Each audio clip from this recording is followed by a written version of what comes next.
conditions. If you must go outside, walk slowly, find shade, wear light-colored, loose clothing. To avoid sunburn, protect your skin with sunscreen, wide-brimmed hats, or sun parasols. For those working outside, take frequent breaks and drink water, even if you don't feel thirsty. If you're inside, block UV rays and keep the temperature between 26 and 28 degrees Celsius. Get to know the signs of heat stroke. If you see anyone showing heat stroke symptoms, immediately call 119 or 1339, the Emergency Medical Information Center. We can't beat the summer sun, but let's do all we can to stay healthy this summer. This campaign is brought to you by BEFM, 부산영어방송. 지금 방송 광고라는 부메랑을 던져보세요. 소비자를 향해 정확히 날아가는 광고. 힘차게 돌아가는 경제. 부메랑처럼 다시 기업의 이익으로 되돌아오니까요. 방송 광고, 경제에 큰 힘이 됩니다. 부산 방송광고발전협의회.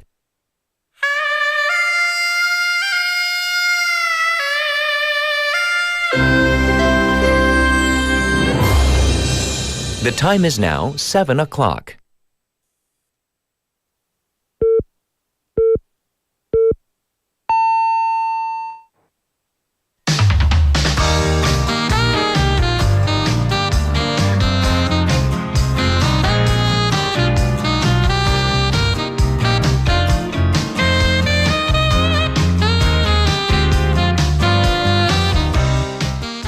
Yesterday was definitely a scorcher across the country, wasn't it?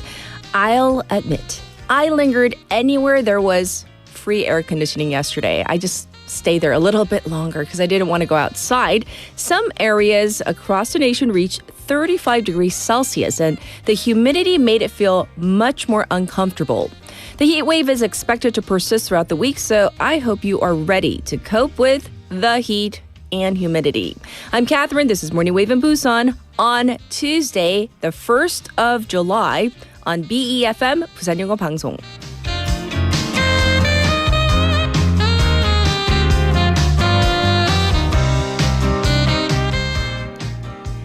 Good morning, wavers. I hope you are doing well and surviving the heat. It definitely was a hot one yesterday. It's going to be another hot one today. And, you know, it is the first day of July. Can you believe? That means, number one, we have kicked off the second half of the year officially. And number two, beach season has officially begun across Busan. So, of course, the Haeundae District beaches, they've been open for some time already. But as of today, all 7 beaches across Busan are open for business. But in this era of climate change, beaches have also been going through some changes, some rapid changes. Summers are longer and hotter, and that has led to local governments also extending their beach season, including Haeundae District, which opened, its Haeundae and Songjong beaches on June 21st. And Haeundae Beach will actually close down on September 14th, which is significantly later. Songjong and Gwangalli will also remain open until August 31st, which is, when you compare it to other regions, still, later than the other regions. This isn't the case in Busan, but for other areas, a trend has been keeping the beaches open at night. 야간 개장. Beaches are usually open from 9 a.m. to 6 p.m., which is still the case for Busan. So especially if you are visiting us or you haven't been here that long, this is your first beach season, there are hours technically of operation for the beaches here. Some Gangwon beaches like Sokcho and Gyeongpo, they're going to stay open until 9 p.m. And Jeju is implementing flexible opening hours across 4 of its beaches. While we would love to see the beaches open all day long, there are issues involving cost and especially safety. Well, when we think about, late night, early morning hours, safety is, of course, a big concern. You also need lifeguards during the official beach opening hours, which leads to, you guessed correctly, higher costs. So Even just last year, there were almost 1,000 cases of people going into the water after hours across the 7 beaches in Busan. And these were just the ones that were, found out and counted. There could be more.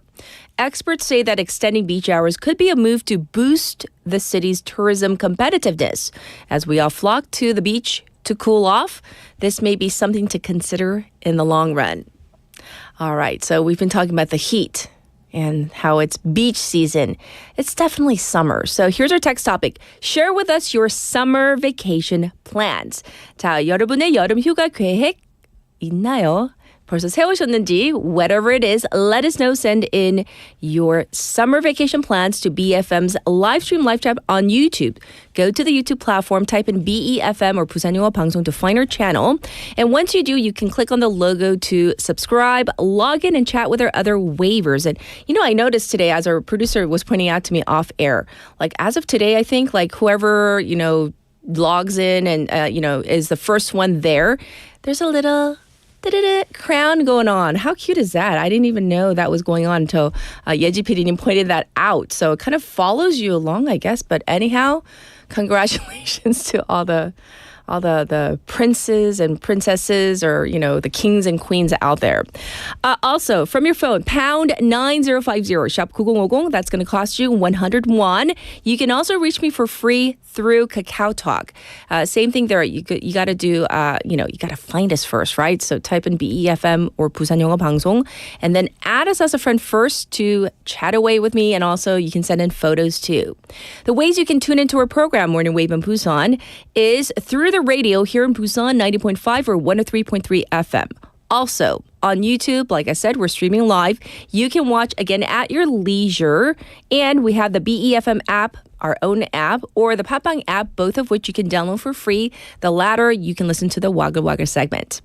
Looking ahead to our Tuesday morning, we have Wave Sports with Andrew. In hour number 2, we have Bonnie with Simply Sustainable. Our special interview today is very much in line with what we've been talking about in the opening and our bridge. We're talking about the heat. But the question is this: are our bodies designed to handle all of this heat? And, every morning lately we come into the office, even early in the morning, and we say, oh, it's so hot. That's like our 인사말이잖아요. So we're going to find out if these record-breaking heat waves, are we able to cope, our bodies? We're going to find out with an expert in hour number 2. I'll be back with news overview.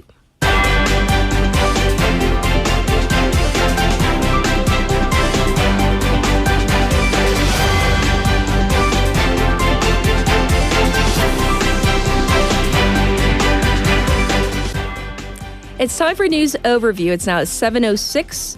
We're going to begin with this story. President Lee Jae-myung to hold first official press conference. The presidential office announced that President Lee Jae-myung will hold his first formal press conference this Thursday to commemorate the 1-month mark since his inauguration.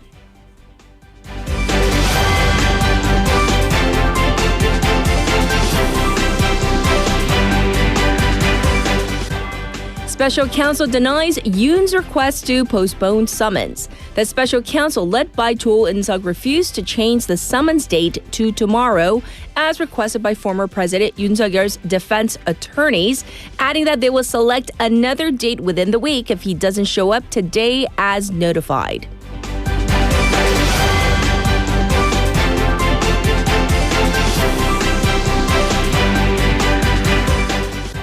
Parliamentary committee split over extra budget. The ruling and opposition parties held fierce debates at the Parliamentary Budget Resolution Special Committee yesterday, particularly over the so-called consumption coupons.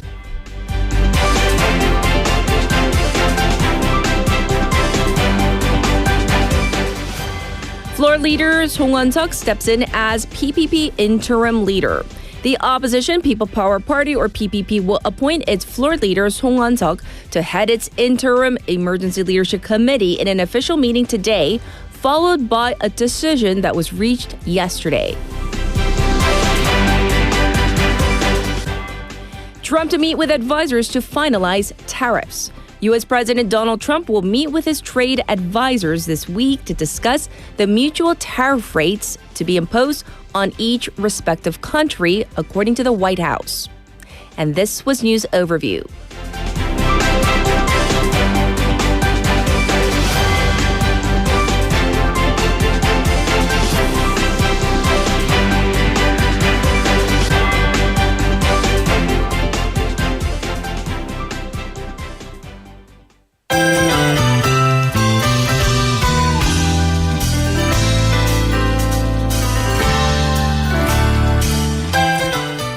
It's time for Now Busan. We have Sejin, our 병아리.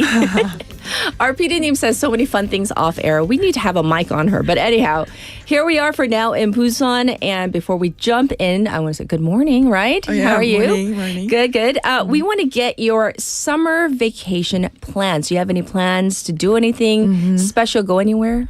I'll be traveling to Japan for the first time in my life. Oh, really? I've been always wanting to go to Japan, but I never get a chance to go there. But my mother planned all of things, and we'll be having a family trip. Nice. Do you know what part of Japan you're going to be going to, or not yet? I must have known, but it slipped my mind. I'm sure she told you. But yeah. your mom's planning it, so Yeah. just follow along. All right, we're going to get into our first story. I hear that Korea might be playing host to one of UNESCO's biggest events next year. Yes, Korea has just sent in a letter of intent to host a 48th UNESCO World Heritage Committee meeting next year. And Busan has been chosen as a candidate city. Ooh, so that is a major one. So what is this event about? It's a pretty big deal. Every year, UNESCO gets together to decide which sites around the world get the World Heritage status and how to protect the ones already on the list. And essentially, it's a top decision-making event in their whole heritage program. More than 3,000 people attend, from government delegates to cultural experts, and of course, the UNESCO Director General. Yes. Well, has Korea ever hosted this before? Surprisingly, no. Oh. I mean, it's been held in a bunch of Asian cities before, Yes. Thailand, Japan, and China, but never here in Korea. Not since we joined the World Heritage back in 1988. So if selected, this would be the very first time. Right, what an honor. So when are we going to find out? The final decision will be announced on 15th of July. Okay. During the 47th committee meeting in Paris. That's when they will announce both the hosting country and who's going to chair the meeting. I see. So what made Busan stand out? Yeah, good question. Uh-huh. Apparently, Busan scored pretty high when it came to the venue, how easy it is to get to, and is linked to other heritage sites nearby. Yes. So that's quite a confidence that Korea's got a solid shot. So, of course, it's not in the bag yet. We're hoping, fingers crossed. I hear that there's also some good news for Ulsan. Yeah, and this year there's a good chance that rock carvings along the Bangucheon stream, Bangucheon의 암각화 in Ulsan, which shows how prehistoric people lived, will be named Korea's 17th World Heritage Site. Oh, and what about Mount Kumgang? Obviously in North Korea, but what about that mountain? Yeah, North Korea's mountain Kumgangsan, or Diamond Mountain from the sea, is also in the running. It could become the third site on the list thanks to its stunning scenery. So all eyes now turn to Paris next month. Yes. To see whether Busan will officially be named as an host city. Definitely. We're looking forward to this. Once again, hoping for the best, right? So let's hope that Busan gets that hosting spot. Now, we're going to talk about something that we've already been talking about this morning. The summer is heating up, and I hear that Busan is taking action to help those hit hardest by the heat. Yes. Busan City is injecting 100 million won from its disaster relief fund to support vulnerable groups during this summer heat wave. Yes. So this is really important. Who is getting this support? The focus is on those most at risk, homeless people, elderly residents living alone, and others in need. The city is donating the entire sum to the Busan Community Chest of Korea, Okay. which will oversee the distribution. Okay, so what kind of help are we talking about? It's mainly practical things. They will be handing out cold bottled water to the homeless to prevent heat stroke. Yes. And they'll supplying fans to 60 disability daycare centers. And another 50 fans will go to local disability workshops and spinal injury facilities. Yes, so it does sound like they're really trying to get ahead of all of this, being prepared. They are. Busan's also running a special summer protection program from July through September, with July and August marked as a peak response period, especially for those living in makeshift housing or on the street. Ah, I see. Well, I'm glad that the city is doing its best to prevent anything that could happen during the worst of summer. All right, next, Sejin, Busan just landed a big win in national education funding, correct? Yes, Busan City has been selected for the local talent fostering initiative on 지역인재 육성 산업. So basically what it means is they link the program to the RISE initiative and focus on supporting local talent before and after university admission. Yes, so who's involved? The city teamed up with the Education Office, the Busan RISE Innovation Center, and the 4 universities, Busan National, Gyeongsang, Donghi, and Silla together. So the city is putting in about 3 billion won over the next few years through to 2029. Yes. And the idea is to encourage more high school students to choose local unis by giving them access to advanced high-quality courses even before they get in. So it's not just about like a university or getting into university. It actually starts earlier. That's what it is about. They want to give students a taste of uni-level learning before they even apply. Right. And once they do get in, they will take part in pre-enrollment program to help them adjust more easily. The bigger goal here is to build a positive cycle where students study locally, adapt well, and eventually settle in the region long term. Yeah, so it's not just about like getting into a particular university. It's about building kind of a youth-friendly city. Yeah.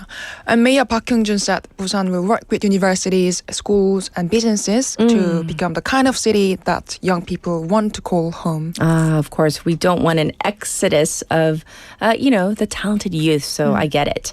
All right, next. Good news for local shoppers here in Busan. It looks like the 동백전 cashback boost is sticking around a bit longer. Yes, Busan City is extending current cashback benefits until the end of August. So this is a policy that gives you money back when you use 동백전. Since January, they've raised the monthly spending cap from 300,000 to 500,000 won. And the cashback rate from 5% to as much as 7%. Oh, that's pretty generous. So has it made a difference? It really has. Between January and May this year, 동백전 issuance hit around 681.3 billion won, and actual usage came to 676.2 billion. I see. That's around 16 jump compared to the same period last year. So clear that people are using it. So what's happening from now on out? Well, through August, the city is keeping the monthly cap at 500,000 won and maintaining the 7% cashback rate. I see. And after that depends. It all comes down to how much support Busan gets from the central government. In September, the policy will be finalized based on the outcome of the second round of the national supplementary budget. For now, it seems that Busan residents can enjoy the extra savings at least through the summer. So definitely good news, right? It is. Well, thank you so much for all the local news. And of course, we'll check in with you tomorrow. Thank you, Sejin. Thank you so much. All right, I'll be back with your traffic and weather. Good morning. Good morning. 굿모닝입니다. Good morning. 좋은 아침입니다. Morning wave in Busan. Morning wave in Busan. Morning wave in Busan. Major news, local buzz, and expert takes. It's all here on Morning Wave in Busan. Brighten up your morning commute with Morning Wave in Busan. Morning wave in Busan.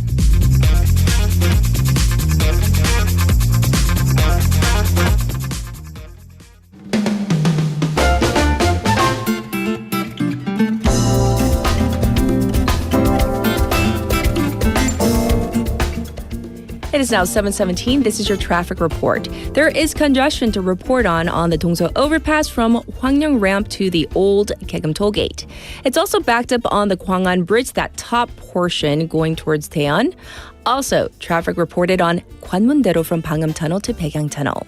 It's also looking slow on Luno-Samsung-daero from Myeongji Underpass to Shino Bridge. As for the weather, it's currently 26 degrees Celsius in Busan with a heat wave special report, that's 폭염특보, and a heat wave impact report, 폭염 영향예보, over the city. Daytime highs will go up to 31 degrees Celsius under clear skies. In other parts of the country, most of the country is under a special heat wave report with showers forecast for much of the country. The real field temperatures will go up to 35 degrees Celsius in some parts due to high humidity. And this was your traffic and weather.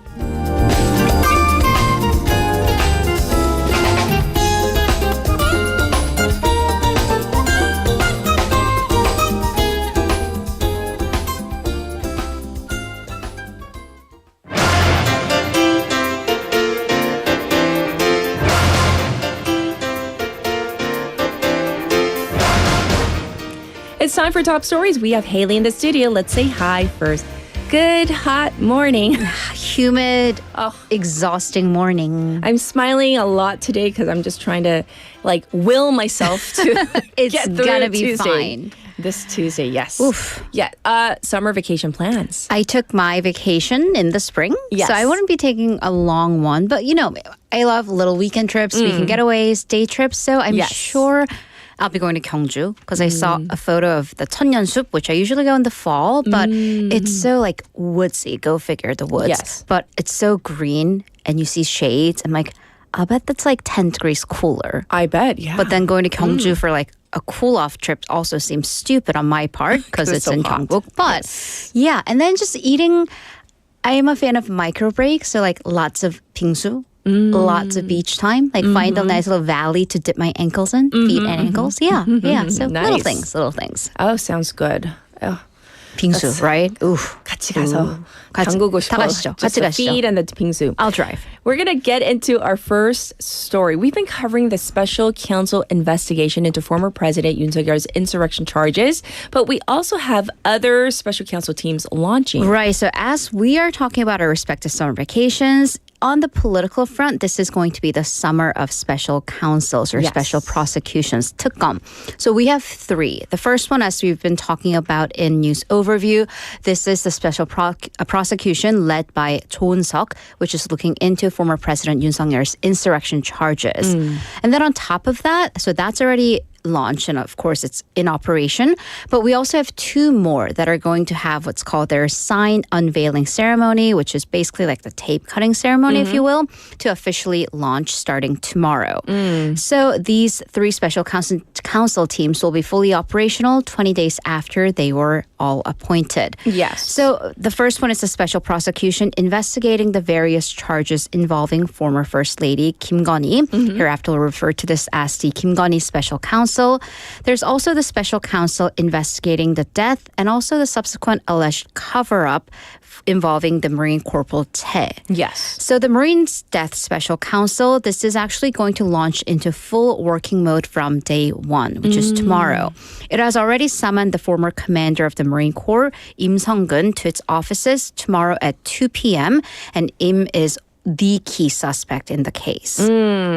Yes, so we also saw former President Yoon Suk-yeol go into the questioning as a suspect over the weekend. Will we see his wife at the prosecution as well? So that's another big question. So Kim Gun-hee's special counsel is looking into 16 different counts of allegations, ranging from the Deutsche Motor stock manipulation case, election influence meddling involving Myung Tae-gyun and Kon Jin-bopsa, this monk/shaman, and the Yangpyeong Expressway scandal.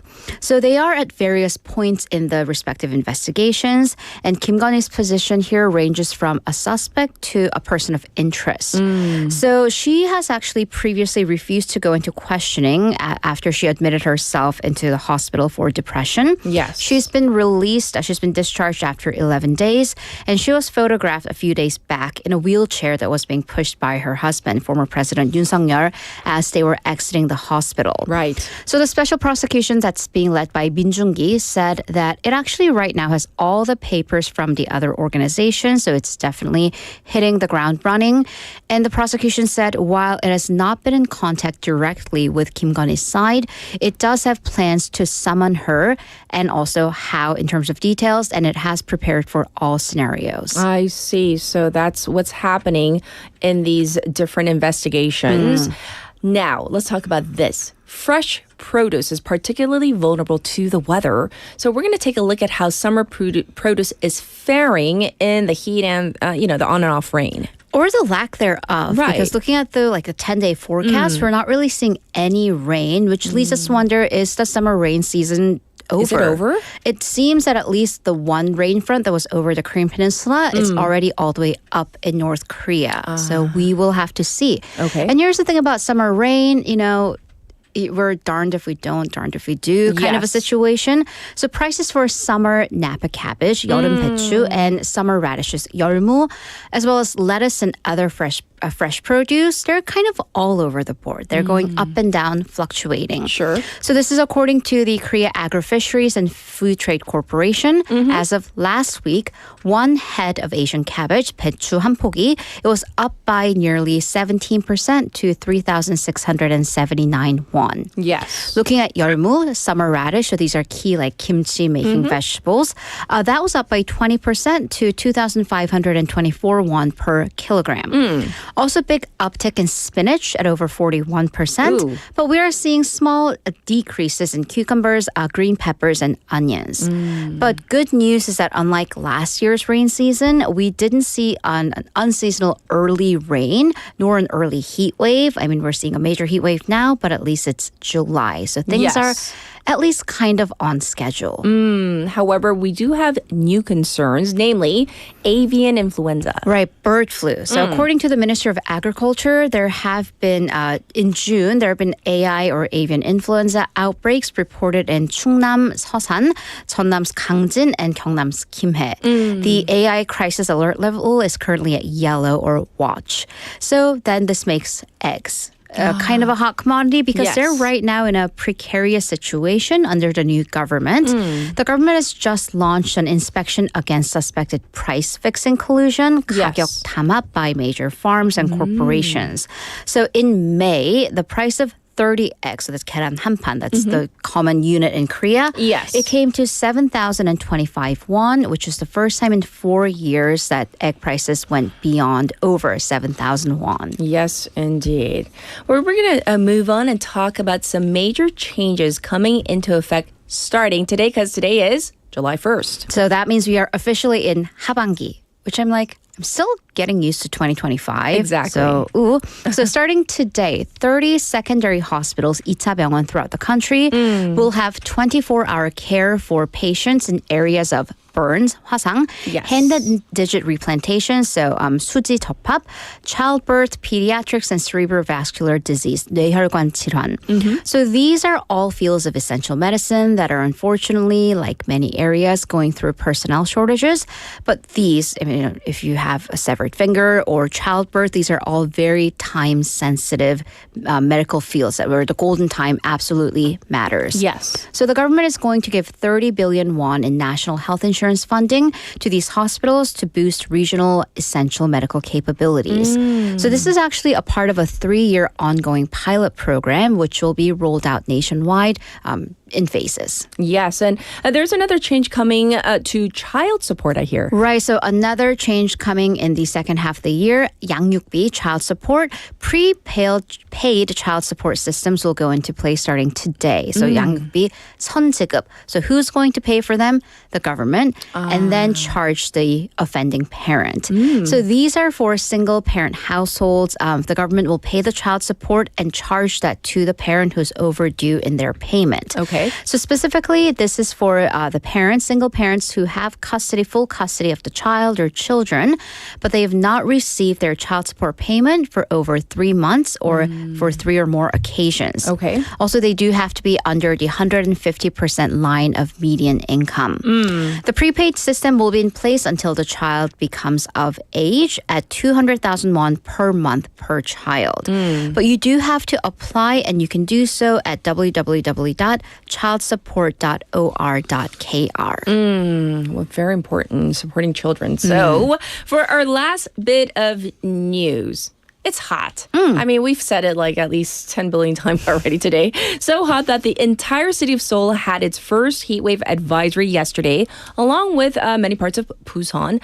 But then we look elsewhere, and then we say it's hot, but is it really hot? Yes. What are you talking about? But what about in other parts of the world? I know. What about the entire northern hemisphere is currently under a major heat wave, and I see you listeners already talking about the heat dome and just how hot everywhere else is. Europe, grappling with a major heat wave. So southern Spain has been hit particularly hard with mid 40 degrees Celsius temperatures. And I'm here complaining day in and day out about lower 30s. So the town of El Granado saw 46 degrees Celsius this last Saturday. A neighboring town, 46.5. So they're really up there. That's a new record heat wave for June.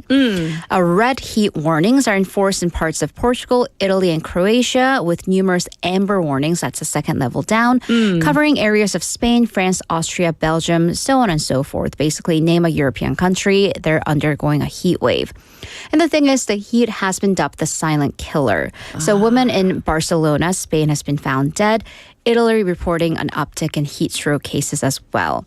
France is also seeing a record number of heat alerts, including in Paris. Nearly 200 schools have closed down because authorities are advising that people stay indoors. Yes. And the thing about Europe, unlike in Korea, summer is their fire season because we're very humid here. They're very dry over there. So multiple forest fires have broken out, prompting evacuations. It seems that most of them are under control, though. Yes. And, we have our listener, Yogesh, in London, and he even says London is crazy hot. We don't normally associate like London or England with extremely hot weather, but there you have it. And then India and Pakistan have been seeing deadly floods. Right, so that is monsoon season for them. And at least 45 people have died in the last few days with flash floods and heavy rain in Pakistan because, again, we are entering monsoon season for the area. That's their Ugi. Yes. So the death toll includes, unfortunately, 10 children. In India, also 34 people at least have died in the northern region in the past week and a half or so, with 4 people still missing and severe infrastructural damage. So the thing is, these regions are notorious for their poor sewer and drainage systems that do lead to high casualties every year. Yes. Also, they're bearing the cost of climate change. It's not just about the weather, it's about the larger climate. Because Pakistan's climate minister has been very vocal the past several weeks, condemning the crisis of injustice, he calls it, and a lopsided allocation of funding. So let's actually unpack this. Okay. So according to the Climate Rate Index report in 2025, Pakistan is at the top of the list of the most affected countries based on 2022 data.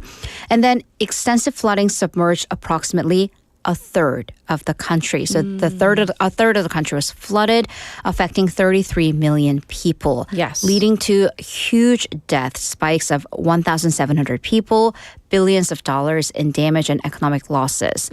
Last year, more flooding affected thousands of people. A heat wave killed almost 600 people in Pakistan alone. So in terms of how that is climate injustice, well, because 2 of the world's biggest economies, the US and China, account for 45% of carbon emissions. Top 10 countries produce almost 70% of carbon emissions. Pakistan definitely not on that list, but bearing the brunt of the damages. Yes. Also, 85% of the world's green financing, so support to combat climate change, the money goes to the same top 10 countries, whereas the rest of the world, 180 some countries, are getting about 10 to 15% of green financing to combat climate change. Yes, so that's what's happening in other parts of the world. So we can complain, but maybe not so much. We'll tone it down a little. But thank you for all the news, and we'll check in with you in hour number 2. Thank you, Haley. See you in a bit. All right, we are ready for our first song. This is a song request by Benny Pada by UP. One thing for sure, everybody knows what's theirs is theirs and what's yours is yours. Are you ready to go? I'm ready to go.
Welcome back, everybody. Today we're talking about what your summer vacation plans are, if you have any. Because some of you apparently might have to skip summer vacation. Benny says, summer vacation passed here in early June. Now we have some possible holidays for next month. The 21st through 25th of next month in the Philippines. It's a national holiday. So I guess, Benny, you're looking forward to that. Also, I think I saw Tommy saying he cannot take a summer vacation because he's working on a project for his company. So I know it's top secret, so we can't ask you for the details, but we do wonder what new products will be coming from that brilliant mind of yours. Also, Leslie is planning to come to Busan in October. She's coming from Colorado. So, of course, we're looking forward to her visit in our lovely city as well. And Kosu, earlier he said, basically, what is summer vacation? We get asked this every year. 매해마다 물어보시던데 여름휴가가 뭐죠?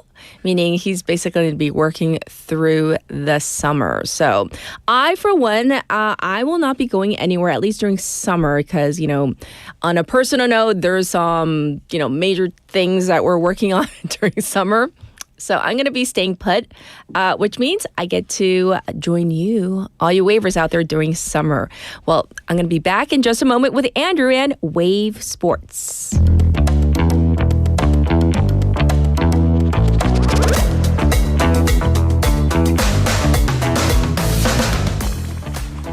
It's time for Wave. Oh, Canada, our home and native land. Happy Canada Day to all the Canadians out there. Hello, happy Canada Day. Yeah, I mean, it's not Canada Day in Canada yet, but it is here. So we have to celebrate. So I'll put on my chapeau for everybody. Yeah. I love the red. It's so vibrant. I had a different shirt. Do you remember the shirt that I wore? And I'm like, it's red. And you're like, it's not red. Oh, yeah, I remember. It's like a pink fuchsia. And I'm like, it's red. And you're like, it's not red. And I was like, I almost put it on, but I'm like, I don't need that.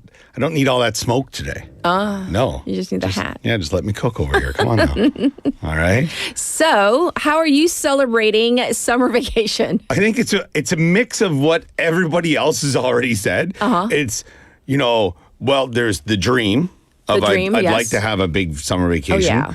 Last summer I went back home. I was home for a little over a month. Yeah, so, you were gone for a while. That was well needed, but also well expensive. So, you know what I mean? So you gotta play it where you can, I guess. But I don't know, probably something local. We're looking maybe to go to like a pool villa pension, maybe with some friends, or maybe a quick trip over to Japan or down to Jeju or something like that. We want to, have a staycation, but, not in Busan, like try to go outside of the city. But not too far. Yeah, not too far. Max is Japan, right? Yeah, probably. Yeah. Save a little coin.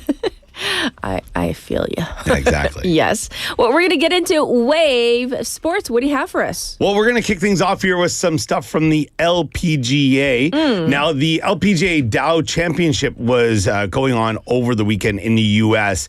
And this year, for anybody who's not aware or who doesn't follow the LPGA, typically it's just stroke play. It's one person versus the rest of the field.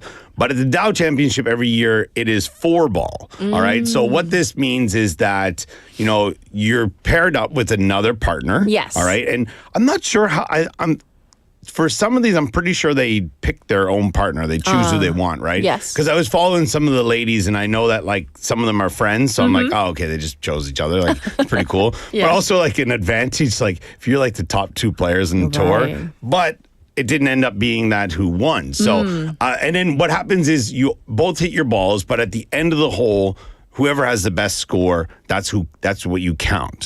So it's not like best ball. So it's a little bit different. Okay. All right. So South Korean duo MG Hee and Lee So-mi made history at the LPGA Dow Championship, capturing their first LPGA titles in dramatic fashion. So for listeners who have been following for the past probably month, you've heard me say Lee So-mi probably 6 times. Like it's there's been so many tournaments that she's been there or thereabouts, but was able to get it done in this one here. And we're going to get to a clip here that kind of gives us a rundown, and I'll come back with a little bit more information. But this is from LPGA.com, and Hope Barnett, she does a fantastic job with this stuff. When LPGA players team up and play 4-ball, we are destined to see some low scores. Get into it. It came down to 2 2024 rookies going head-to-head with 2 tour veterans. Korea's Jinhee Im and Somi Lee entered the final round only 1 back from the lead,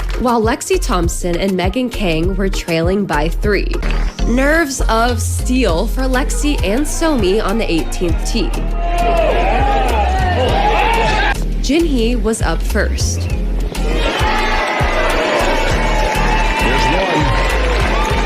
And Megan needed to answer that birdie putt. Wow.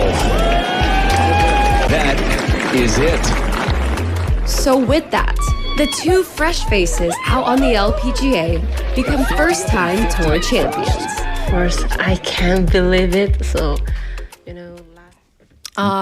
big congrats to them. Yeah, big congrats. That was Iso Mira at the end where she was saying she couldn't believe it. It was so they were there throughout the weekend, and then it looked like that Lexi Thompson and Megan Kang were going to just kind of they finished before them. They were already at -20, and it was kind of like all right, they've got this in the bag. Sure. But then down the stretch, the 2 Koreans were they were lights out, forcing a playoff. And I always find it interesting when a playoff's a par 3.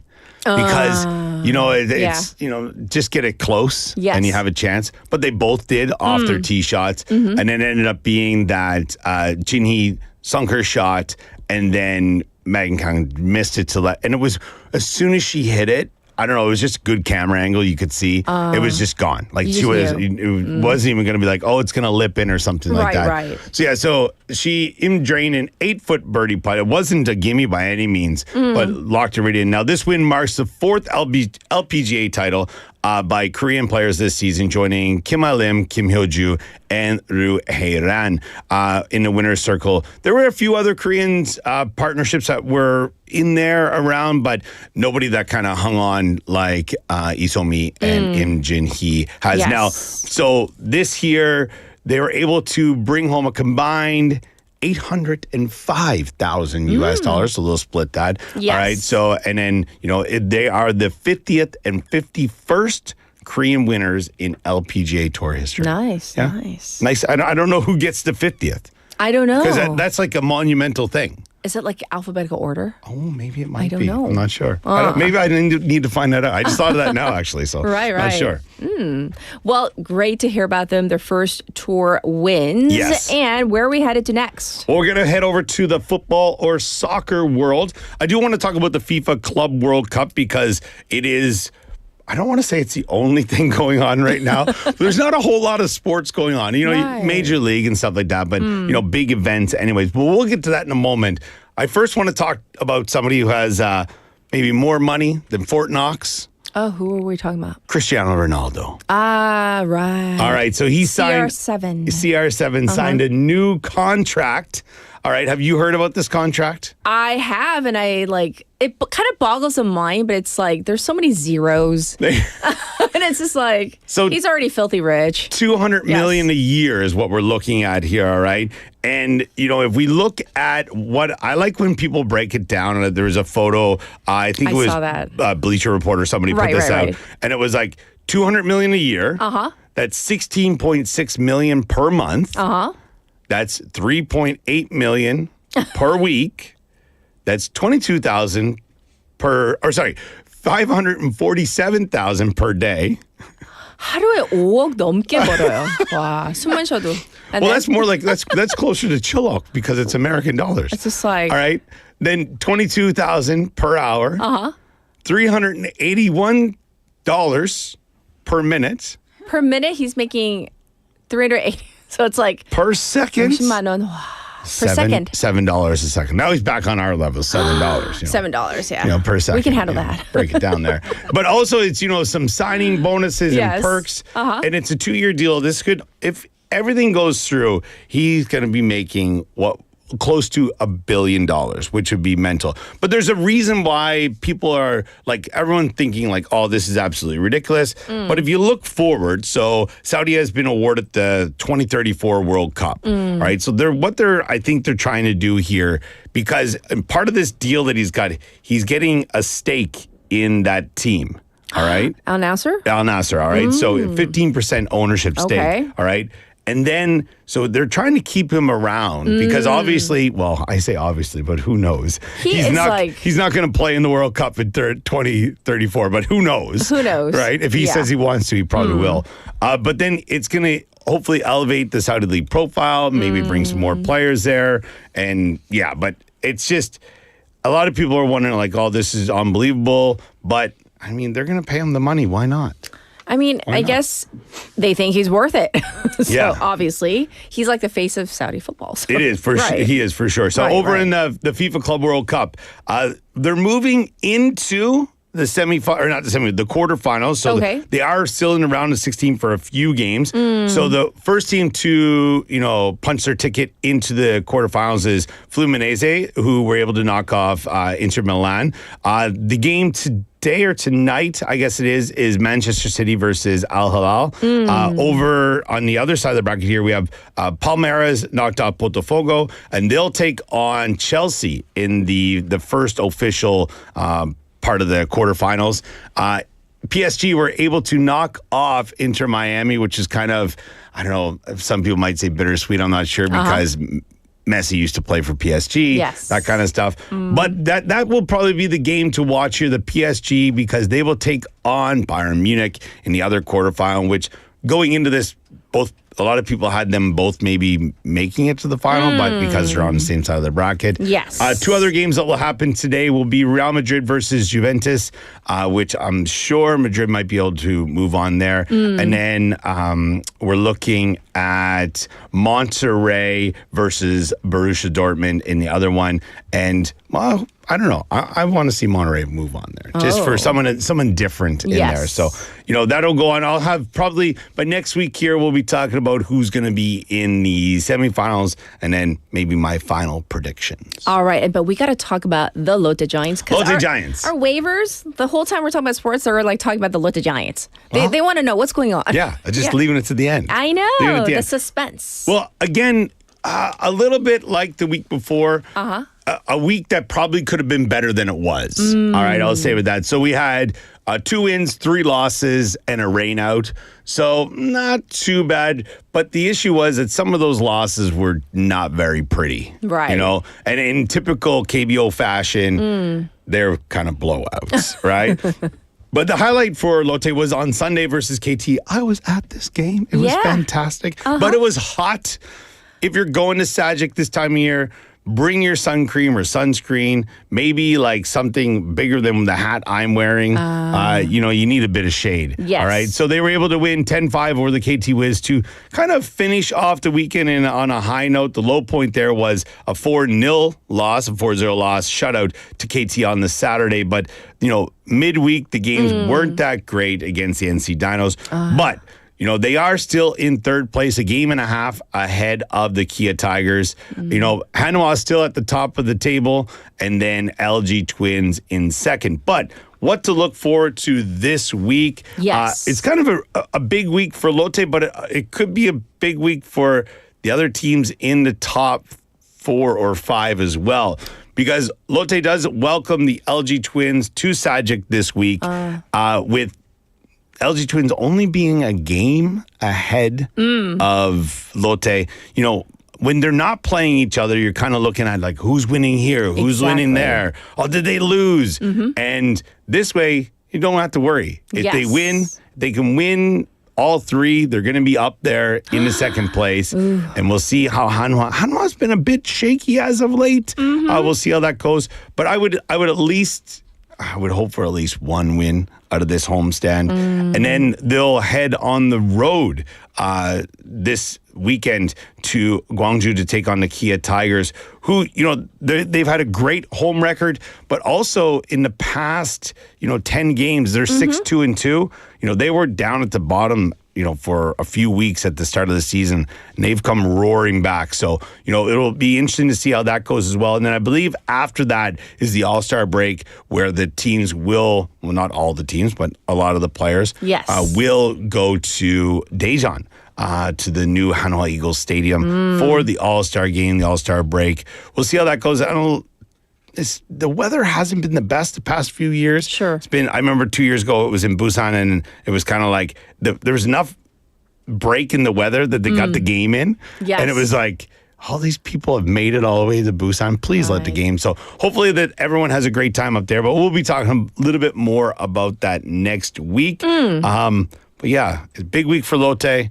I won't be going to any games because it's midweek in Sajik, but can't have everything. That's true, but thank you for all the sports, the lowdown, and people are saying, really commenting on the whole Lotte Giants. Happy Canada Day. That's what they're counting. No, the LG Twins. Yes. Yes. The Happy Canada, Day. Well, you have your Independence Day in a few days as well. Cap, so, AKA. Maple syrup cap. I love it. The maple As syrup Tommy cap. says. Tommy, Yes. thank you very much for that. All right, we'll check in with you next week. Thank you, Andrew. Have a good one. This was Wave Sports, and we have our special interview coming up in hour number 2, plus our usual segments as well. For our final song for hour number 1, 바다의 왕자 by 박명수. Enjoy. I'll be back at 8.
혹시 그녀가 왔을까 고래 불러봤지만 반짝 대머리 아저씨 자기를 불렀냐고 되묻고 새벽 뱃살 접힌 아줌마 여긴 목욕탕이 아니에요 제발 대접 밀지 마세요 그녀가 달아나요 새까만 선글라스에 하늘색 물들인 머리 널 따라 내 머리도 노란불이지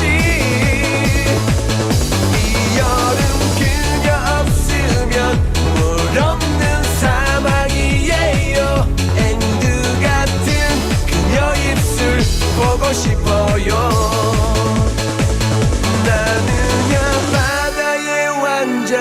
당신은 해변의 여자 하지만 너 없이 난 해변의 환자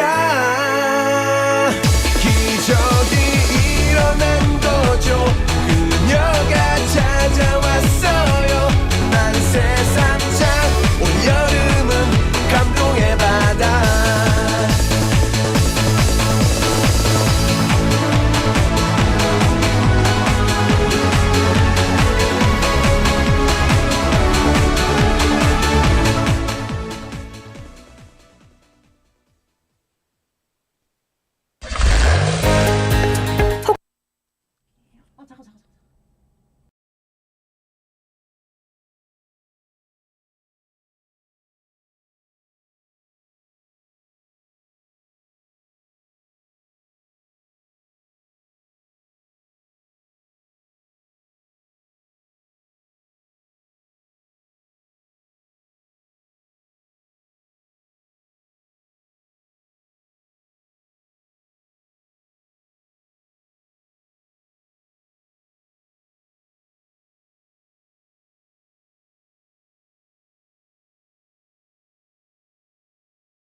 During the summer monsoon season, Korea is often met with heavy rainfalls. Various accidents, including landslides and building collapses due to weak grounds, may occur during this time. So here are some tips that could keep you safe from long and wet monsoon season in Korea.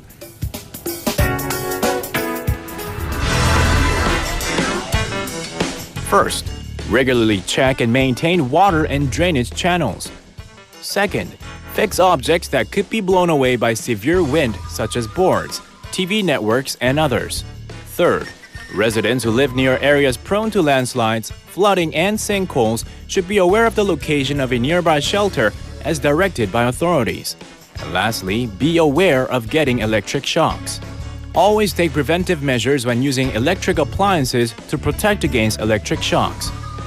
Above all, staying informed of what to do is the most important. Tune in to BEFM 부산영어방송 for emergency broadcast.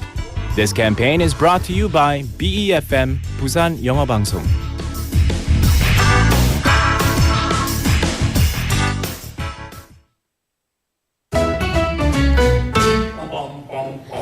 Want to be a friend of BFM 부산영어방송? You can chat with BFM through our Kakao Talk service. You can share your messages and photos through Kakao Talk, and you can easily become BFM's Kakao friend by searching BFM through the Find a Friend option.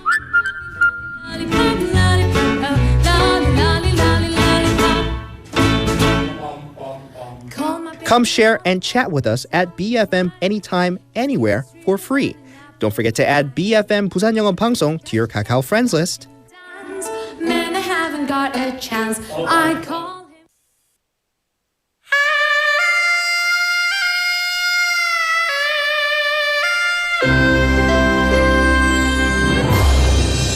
The time is now 8 o'clock.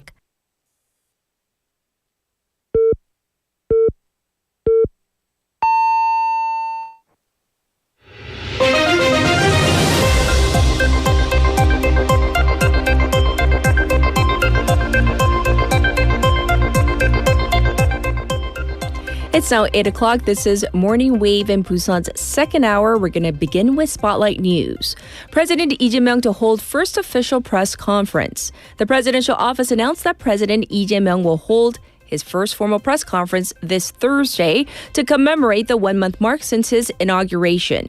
Presidential spokesperson Kang Yoo-jung said that the session will cover livelihood and the economy, politics, diplomacy, and social issues, with the president discussion how the past month of the new administration has settled in, as well as introducing their future direction. The event will be done in a town hall-style format in order to maximize close communications with the press, said the top office.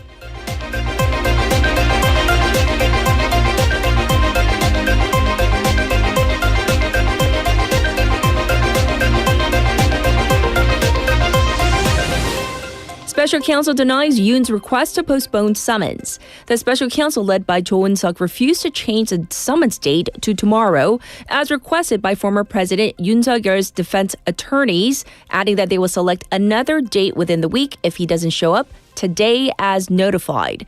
The counsel and the defense have been at odds over whether determining the scheduling of the summons is a matter up for negotiations or not.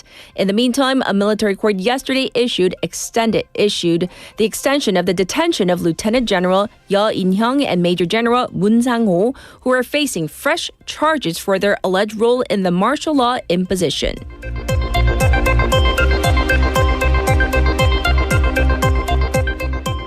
Parliamentary committee split over extra budget. The ruling and opposition parties held fierce debates at the Parliamentary Budget Resolution Special Committee yesterday, particularly over the so-called consumption coupons. The Democratic Party, or DP, protected the extra budget bill as essential and necessary to revive the economy.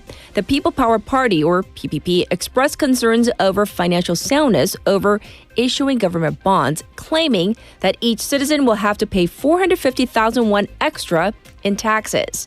PPP lawmakers exited the meeting in protest but returned after the parties came to an agreement to evaluate the budget for 2 days.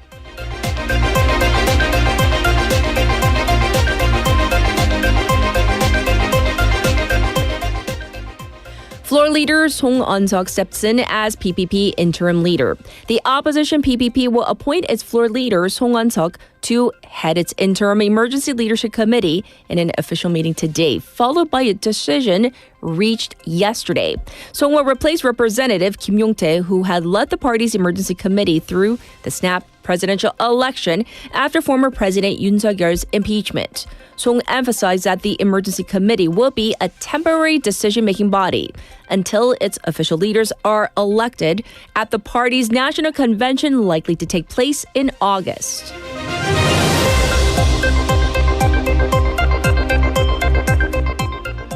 Trump to meet with advisors to finalize tariffs.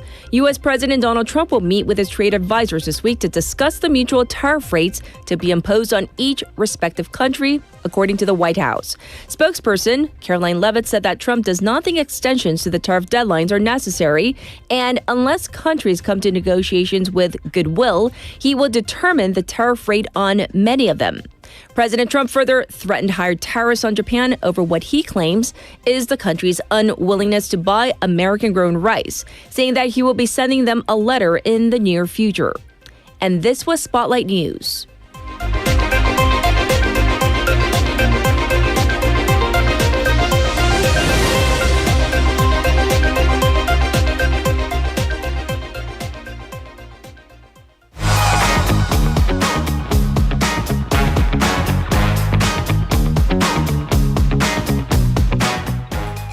It's time for Waga Waga, which means Haley's back in the studio. Welcome back.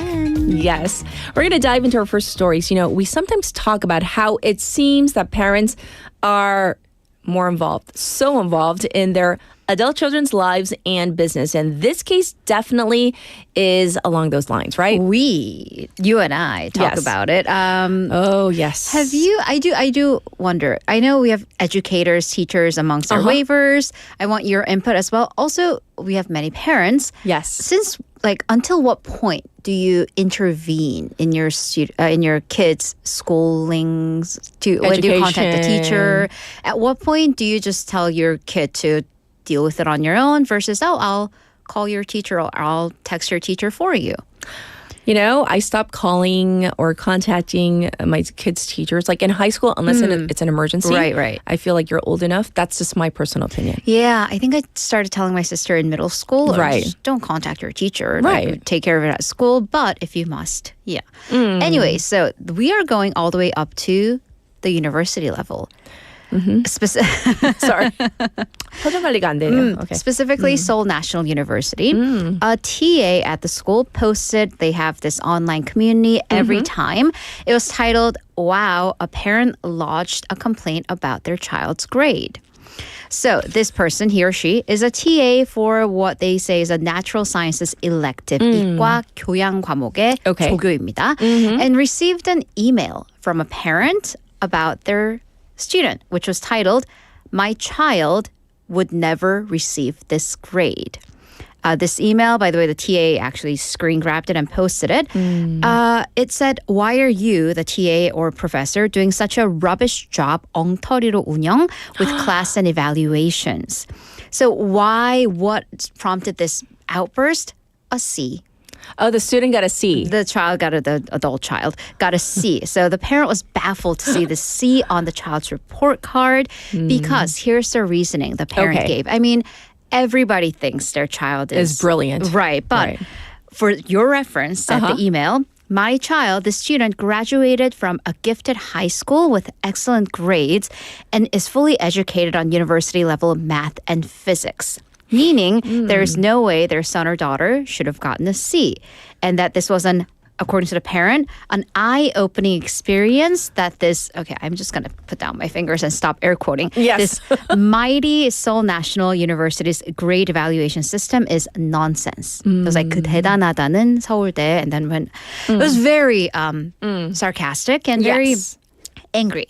So the parents said that unless the professor, not the TA, regrades the exams or the assignment for the student again and gives what the parent would see as an acceptable grade, they're going to take legal action.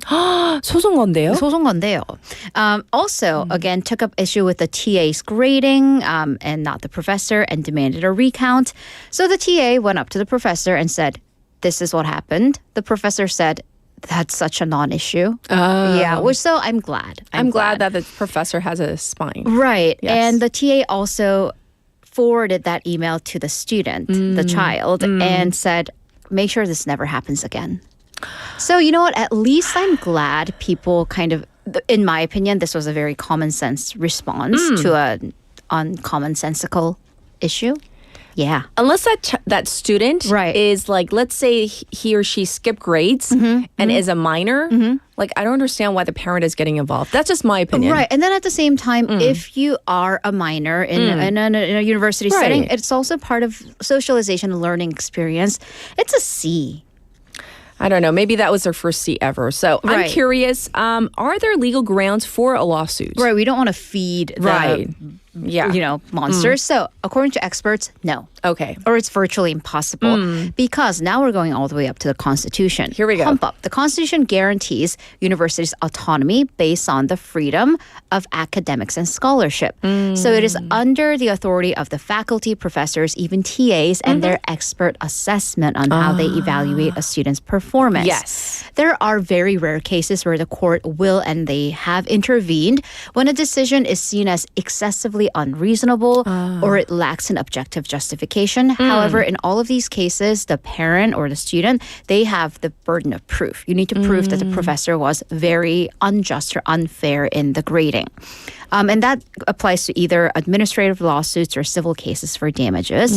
So, I mean, the gist is you can't. Really. Right. So experts advise that the most realistic way if you are unhappy about a grade is to go through the student handbook. Your school has specific guidelines on how to actually lodge objections, which involves a very polite email sent to your professor, mostly from the student themselves. Yes, from the student. You get them. Themselves, yes. And William, who says, give the parent an A+ for ego. And then Leslie, let's talk about the entitlement of the parent that their feelings supersedes the faculty, meaning the TA and the professor ultimately. And can I take a snapshot of this? 이거 사진 찍어야 돼요. Yes, please. Seriously, because students 지금 정정 기간이잖아요. So I get phone calls. Andrew got a phone call. He said off air at midnight from a student. Call at a reasonable hour, please. You think that's a way to get your professor to be on your side is calling him at midnight? And really? these days you can't change grades just because someone want to? calls you. Right. No, you have to have proof of it. It's so burdensome. So that's why everybody checks their grades like 3, 4, 5 times because you can't change it unless you have proof. So anyhow, just letting you know. I mean, full disclosure, because the statute of limitation expired, I got a C in college, my first C. But then I know, but then I kind of skipped class. Well, there's a reason I you got deserved it, right? that C. So it's I didn't go running to my mom. All right. Let's get to our next topic. Bingsu, which you mentioned earlier. Love it. Shaved ice is definitely a popular summer treat. And these cup bingsus, I have seen them everywhere, sold by the low-cost coffee shops. They've been going viral. Yes, these LCC, the low-cost coffee shops, you've seen them, but have you ever had one? No, I haven't. Because you can't. Is that why? Yeah, I think so. I've seen them on the online, social right, the socials. Yeah. So these low-cost coffee franchises, they're all really rolling out their respective smaller single-serving cup bingsus this summer. For one, I think this is the most popular one, Mega MGC Coffee. Yes. They've been the market leader. Its red bean and mango cup bingsus have sold 2.4 million cups as of June 22nd. Wow. That's before the heat wave. Okay. Yeah. So some stores say they sell about 25 bingsus per minute. And I'm like, do you have machines that churn them out? Wow. And they sell out within the first hour of opening. I know this because I've tried to get one and they're sold out. on all the delivery sites. Okay. So they are selling like hotcakes because, well, other Bingsu franchises for the bowl, it's common to see them 9,000. That would be on the cheaper end. That's cheaper. To over 10,000 won. However, these cup bingsus, depending on where you go, it's usually under 5,000. Which is, we're so like cheap in this so economy. happy. But while that's great for the franchise and the owners, part-time workers, they are dreading these orders, I hear. Right. So someone else is, raking in the cash from all the sales, but the part-time workers, they get paid, what's the minimum wage? 10,000 some won per hour still. And it's actually almost a meme at this point of part-time workers writing on social media, like commiserating. And they say, actually, like if you work for the M brand, they're like, oh, don't buy the bingsu from M brand. The C brand, their bingsus are so much better. So they're kind of playing hot potato, like go there, don't come here. But behind this humor is a harsher reality because these bingsus take more time and work than, say, an ice Americano. So depending on, the speed, but it takes about 1 to 2 minutes max for coffee, especially if it's ice and you don't have to steam anything. But at least 10 minutes for the bingsu because the ice is usually shaved. There's a machine, but you still have to churn the levers. Yes. And then you have to layer on the toppings. And here's the thing. Most of these low-cost coffee franchises, they are geared towards takeout. Yes. So they usually just have 1, maximum 2 workers on duty every shift. So that means he or she, they have to make all the bingsus on top of the other coffee orders, and they're just one person. Yes. So it is the irony of these young workers sharing their experiences on social media, but also that's been fueling the bingsu boom because it's now more visible, and they're like, and I saw that too. I'm like, maybe I should try it. Have yet to do that.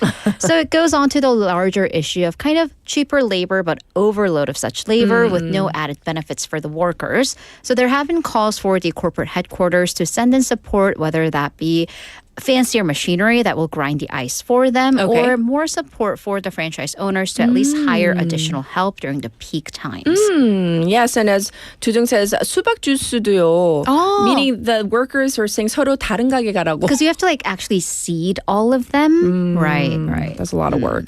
All right, now we're going to talk about summer vacation plans for our next story, which goes hand in hand with our text topic today. Right, so I've got some stats. So the theme this year, domestic trips, relaxing long weekend for a short and sweet summer vacation. 짧고 굵게 다녀오신답니다. So this is according to the Korea Chamber of Commerce and Industry, which surveyed over 800 workers nationwide. 81.6% they are planning on taking their summer vacation this year. 83% of them are going to travel within the country. Yes. In terms of the length of vacation, the most popular was 2박 3일, 2 nights and 3 days. So a 3-day trip, so it's kind of a long weekend. Followed by 3 nights and 4 days or just an overnight trip in that order. So curious. Where are they going? All right, so a little over a third, Gangwon. And this is usually, it's been the pattern because it is closer to the capital area where over half the population lives. 28% to Gyeongsang. I'm assuming this includes Busan, so like Gyeongsang sphere, Gyeongnam, Gyeongbuk, and Busan. 22% to Jeju and another 20% to Jeolla. For those who are going abroad, because they're not going for too long of a time, half of them are going to Japan and another 45% to Southeast Asia. Yes. On average, workers are planning to spend about 535,000 won on their summer vacation, 53만 원. Although there was an interesting age discrepancy, this was interesting because usually people in their 50s, they do statistically have higher wage, higher income. But when it came to spending, those in their 30s were planning on spending the most at 666,000, followed by people in their 20s at 527,000. 40s and 50s, they go down to the 40만 원 range. No, 피디님, it's not 53만 원 per person, Yes. right? Per not I Not saw per that as night. per night. Per person. Per person. Yes. And then she writes, what? 53만 원 가지고 뭘 합니까? Everything's so expensive. That's true. So, and she says 숙소비만 20만 원. That's during on the peak cheap side. season. I Yeah. mean, depending on what 숙소 you go to, but hotel fees, I mean, minimum 200,000. So that's what a lot of people are surveyed. And we would like more like hotel or accommodations coupons. The preference this year again was rest and nature. Yes. So consumer spending experts say that the trend this year is kind of low activity, like a little dormant, high rest, and called for support measures like hotel vouchers or discount coupons or programs that are linked to experiences and eateries. And by the way, experiences and eateries, right here, we do.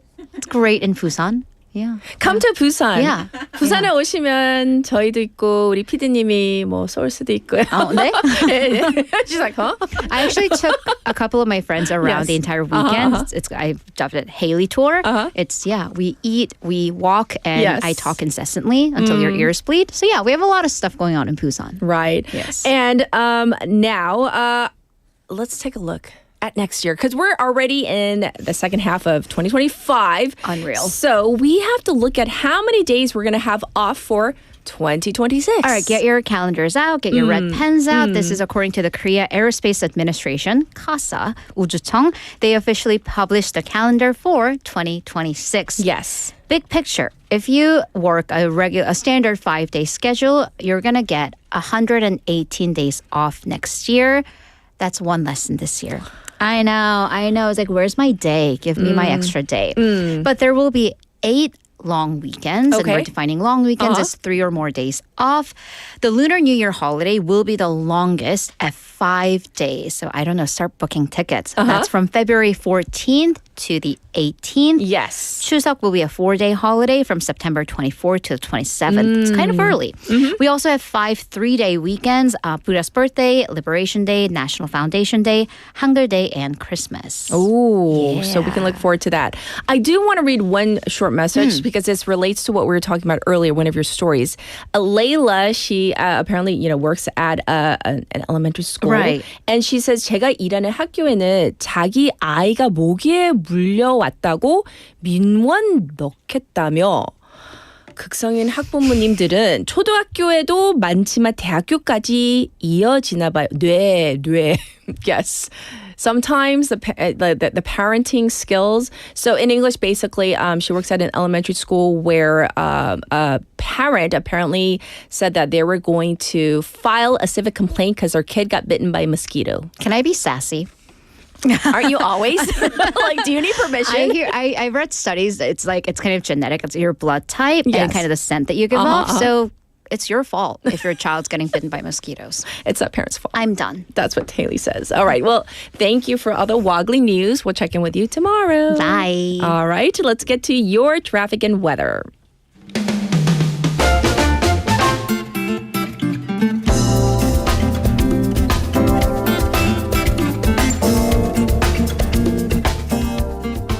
It's time for your updated traffic report. There is an accident on that top portion of the Gwangan Bridge at the end of the bridge across lanes 1 and 2. And you know what that means. It is going to be so backed up there.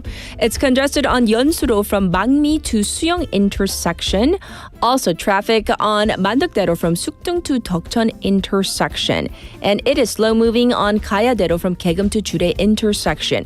Currently, it has gone up to 28 degrees.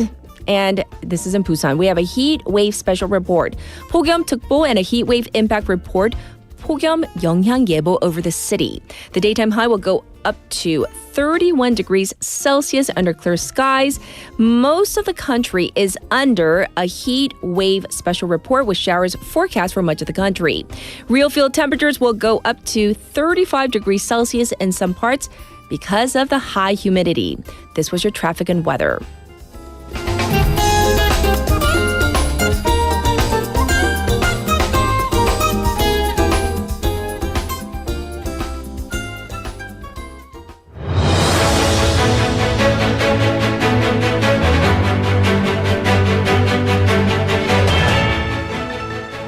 It's time for your special interview. So, even throughout this morning, we've been talking about the heat. The record-breaking heat and the heat waves are sweeping not just across South Korea, but around the globe. Climate change seems to be a driving factor in these higher summer temperatures. And it seems like everything's happening a little earlier.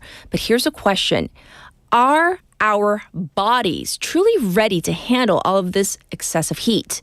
And looking beyond individuals, is our city prepared for this sweltering summer? Well, we have joining us Professor Patricia Fabian, Associate Professor of Environmental Health, Boston University School of Public Health, and Associate Director at the BU Institute for Global Sustainability. Hi, welcome to the program. Hi, thank you for the invitation. Yes, so first of all, why is extreme heat so dangerous to our bodies? Because obviously it's uncomfortable, but why is it dangerous, especially early on in the summer?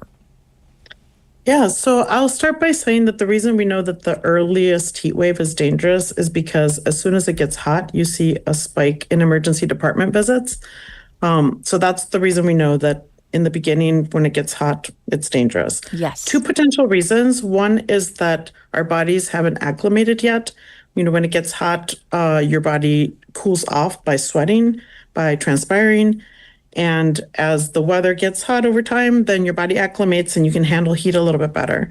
So one is that as sort of a physiological reason of acclimating over time. But the second reason is that when it gets hot, right in the beginning of the summer, people really aren't ready. They haven't really done any of the adaptive behaviors that you think about. They maybe haven't installed the window air conditioner or the wall air conditioner, have it serviced. They haven't thought about the shades, all the different, they haven't maybe gotten their water bottles ready to be carrying around everywhere. So it's this combination of physiological risk and then also just climate adaptation risk. Yes. Thanks for explaining. And in one of your podcasts, you pointed out that heat results in more ER visits and deaths than even hurricanes or floods in the Northeast. So which populations, we're talking about, maybe the elderly, pregnant people, low income, are most vulnerable during these types of days? I think super important to point out that if you look at mortality data broken down by age, the biggest numbers are seen in older adults. Okay. But people die of heat at every age. Yes. Babies, children, young adults, etc. So just putting out there that heat is dangerous for everybody.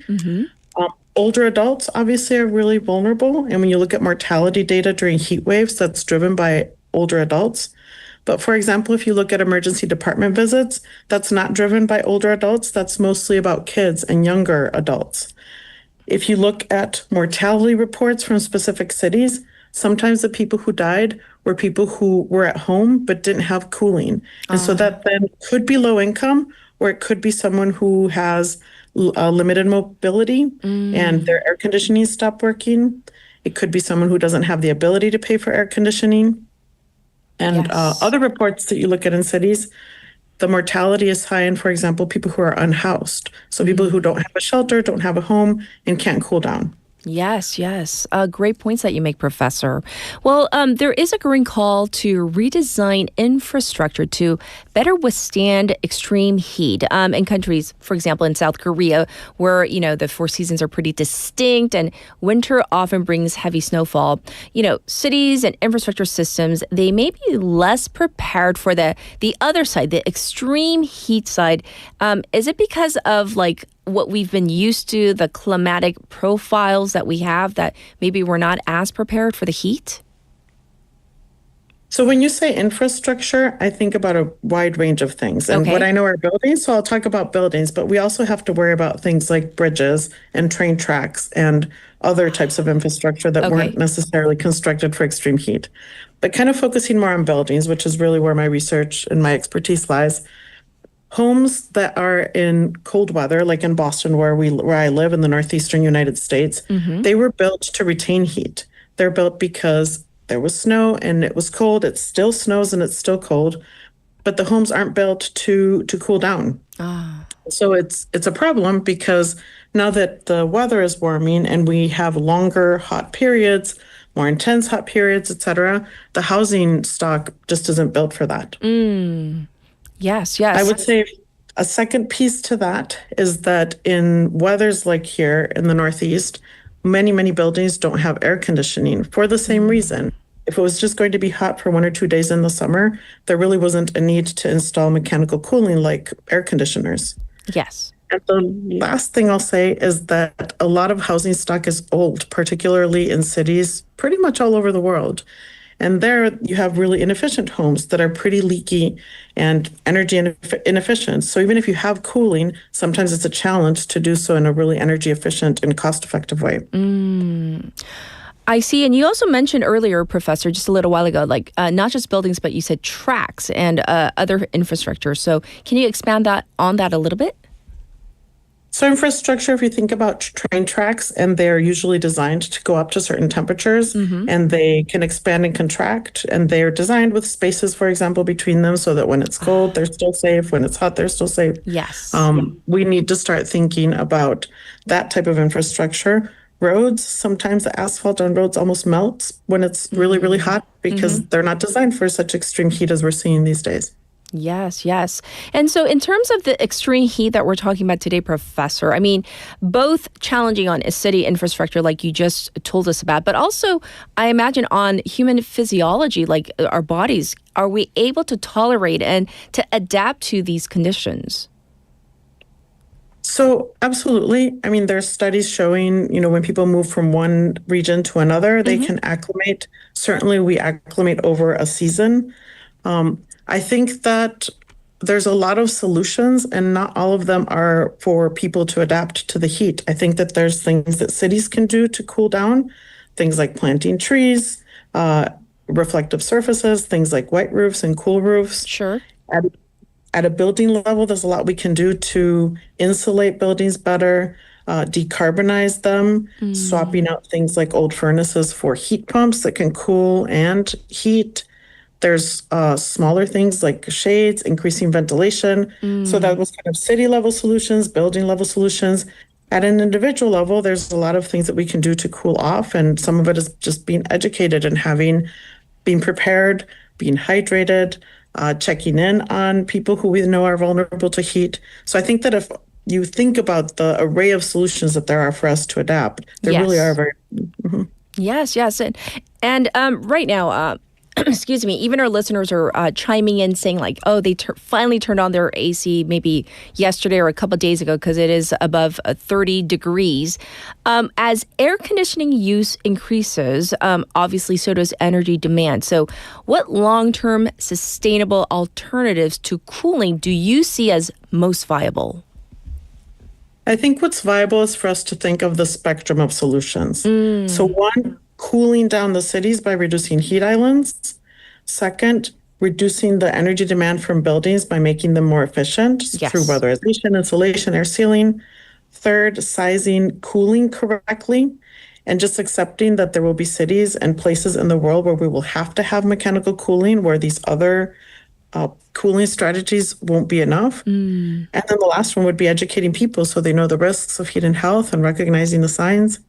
Well, are there things we as just lay people can do just to stay a little bit cooler without using a ton of electricity? Any tips that you can give us? So a lot. I think, again, particularly in areas like here in the Northeast where we haven't thought about heat, things like shades, ceiling fans, opening windows at night if it's cool enough and safe to open them so that the house cools down, and then closing them when the day heats up. Okay. Running the air conditioner at night so that you can get a good night's sleep and sort of recover if you were exposed to heat during the day. Okay. Yes. But at the end of the day, if it gets hot enough, we are going to have air conditioning. Yes, it is kind of like a last resort. I mean, we try not to turn it on so much, but sometimes you just have to turn it on, it seems. So as we wrap up our conversation with you today, Professor, what would you like to leave our listeners with, our audience with? If you could, sum up or at least give us one last tip, what would you say? So I think the important thing is that the solution to heat isn't a single policy. Heat impacts everyone. It affects every place where you work, play, live, study, sleep. That means the solutions have to be that multifaceted. And so I think coordinating, communicating, connecting all these different housing, sustainability, energy poverty policies is really the way to go so that we can meet the heat demands of the future. Yes, yes. Well, thank you so much for giving us your expertise and advice as we try to survive this hot, hot summer. Thank you, Professor. Thank you for the invitation. Bye. This was Professor Patricia Fabian, and we talked about heat, whether it is beyond our human design? And she says, no, we can acclimate. But as she pointed out earlier, to have preventive measures to make sure we're hydrated, to make sure we have shading, etc. So let's be safe out there. We're going to take a song break. Here it is. This is Heat Waves by Glass Animals. Last night, all I think about is you. Don't stop, baby, you come on too. Don't want, baby, think about you. You know that I'm never gonna lose.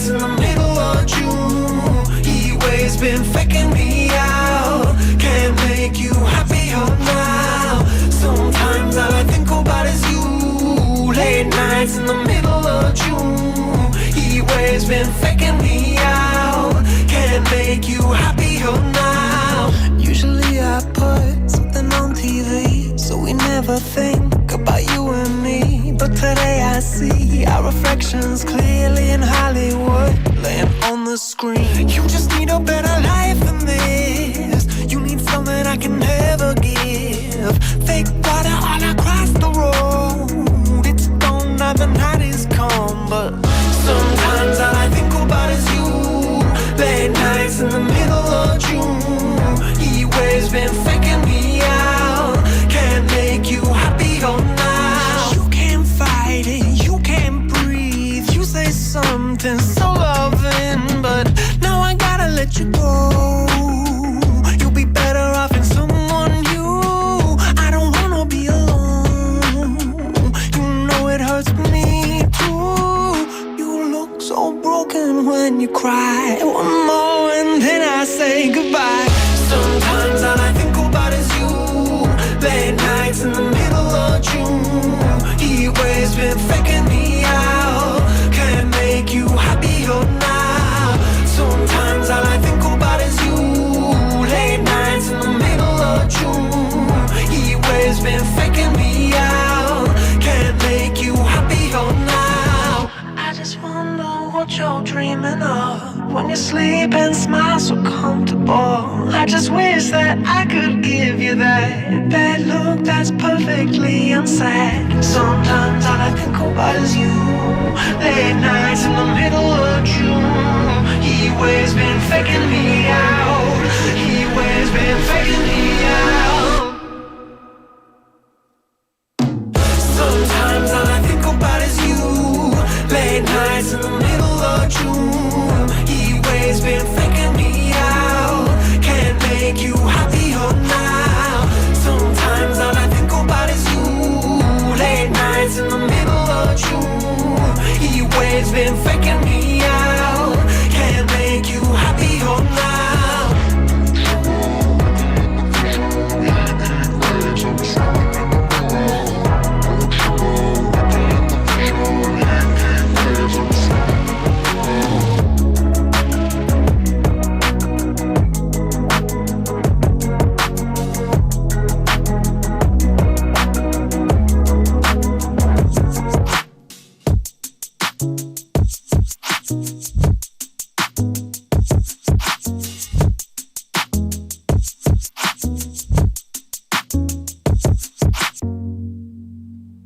Welcome back, everybody.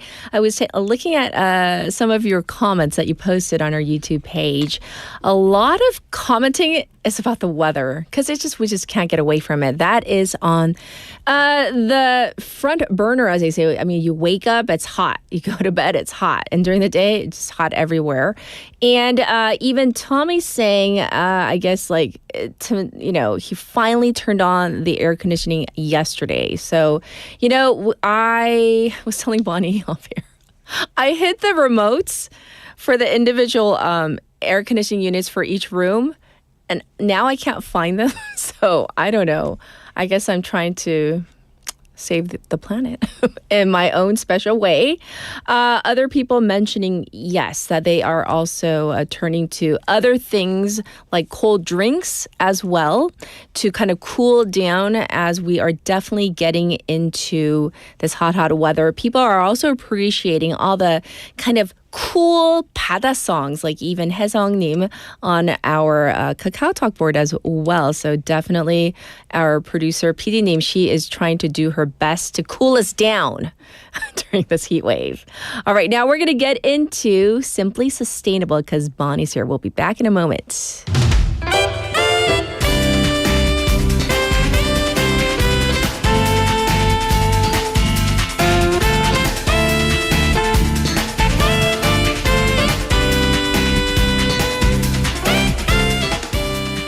It is time for Bonnie. She's here in the studio for Simply Sustainable, looking so summery. Good morning. So good nice. Morning. Yeah. So you were telling me off air that you have not turned on your AC yet. Not yet. Is it I've a challenge? been holding off. Well, this week I think it's going to be the week. It's going to happen. I have one small fan and I've been getting by with just that. But yeah, I feel it. And I try to open my door and open the window to let a breeze in. Right. De-muggy my room. Demugify. We're making my up words room. now. Right. But this is the week. I think it's going to happen. I know where my remote is. Oh, you know where it is? Yeah. Nobody hid it. Nobody hid my remote. Okay. Good for you, Bonnie. I hope my family members are not listening. Because what are we... by the way, text topic. Yeah. Do want to ask you, do you have any summer plans, like mini trips, weekend trips, going anywhere? Summertime, I'm super busy. I do outdoor summer camps here, so I'm stuck here. Outdoor? But, yes... Yeah, that's all. But always in some body of water. Always finding water. Always finding a way to cool off. So I'm kind of stuck here for the summer, but a couple of just tiny little weekend getaways. Because there's so many places in Korea by the coast that are just so nice. So even if it's just one night. Yes. I actually was just in Gyeongju yesterday. Oh, wasn't it hot? It was hot, but it was still so nice. I mean, you do kind of walk and find shade and then walk and find shade and then find AC somewhere. But it was still beautiful and it was worth it. It was worth it. So green. Yeah, and also beautiful. Trying to get into places where they have free air conditioning. You're just let me pop in here for a little bit. Yeah. Let me just kind of leisurely walk around. Yeah, it was a lot of that.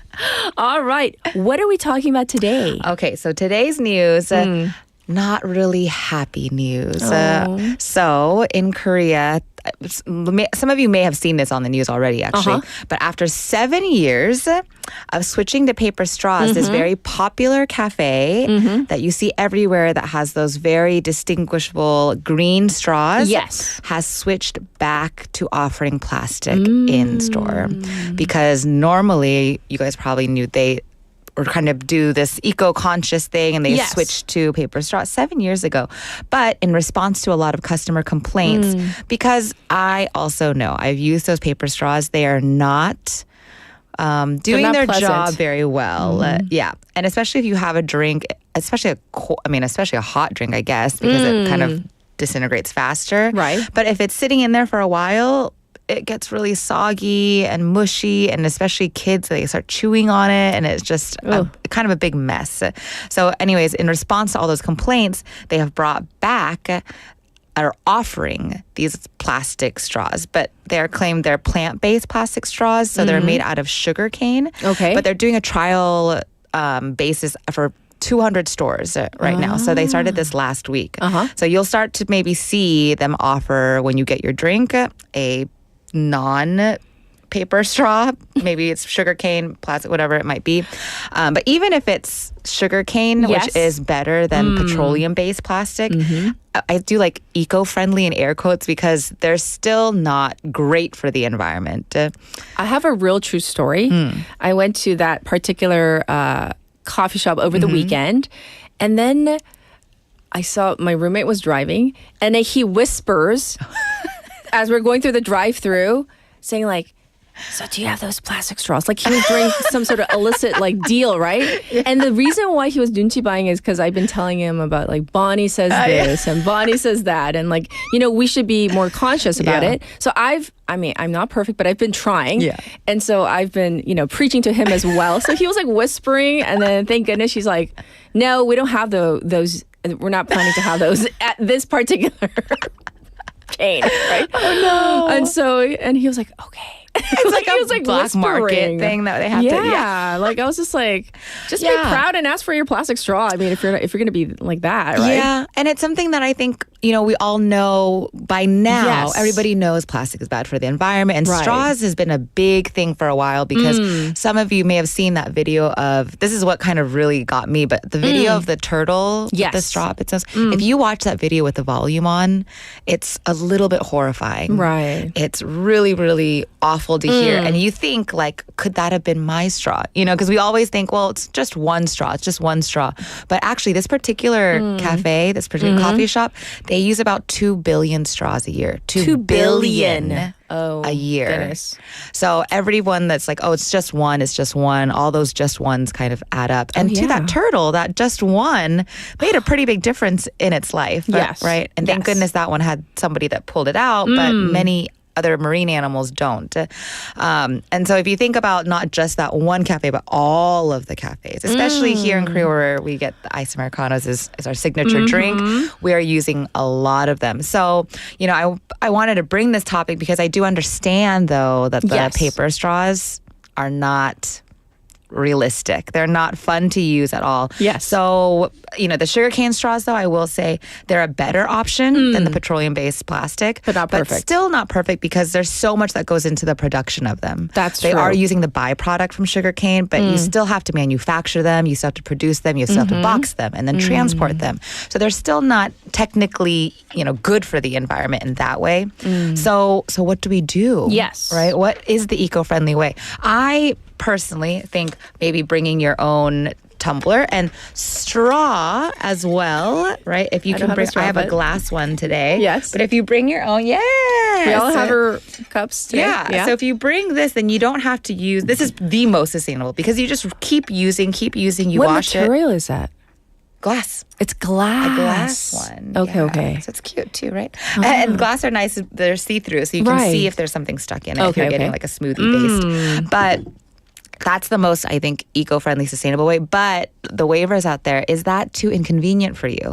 Is that because I think maybe that's why we're bringing these plastic straws back, because it was too inconvenient for people to use the paper ones and maybe too inconvenient for them to remember their own tumblers, remember their own straws. And supposedly this cafe said they're going to have like a little container for this used straws so that they can dispose of them sustainably. Yes. But who knows what that actually means and who knows how many people will remember. And a lot of people take them out of the store. That's so once true. they're out of the store, you can't. No control. You have control over that. Right. So can we do this? Can you bring your own reusable? Because there are pros and cons with it as well. And so the cons of it, you have to wash it afterwards. Yes. You have to remember it, of course. They're a little bit more expensive because you have to buy your own thing. And then I also am victim of this. I leave my straws everywhere. I always forget. If I go to a cafe and I get an iced drink and I use it, and then a lot of times I leave it there and then I don't go back or it's not there anymore. Right. So there's some cons to it, but the pros, I'm hoping this outweighs the cons because the pros are a healthy environment, a healthy planet, right. Which some people might say, the Arctic caps aren't affecting me right now, or like animals dying around, they're not affecting me. But I will say this affects you.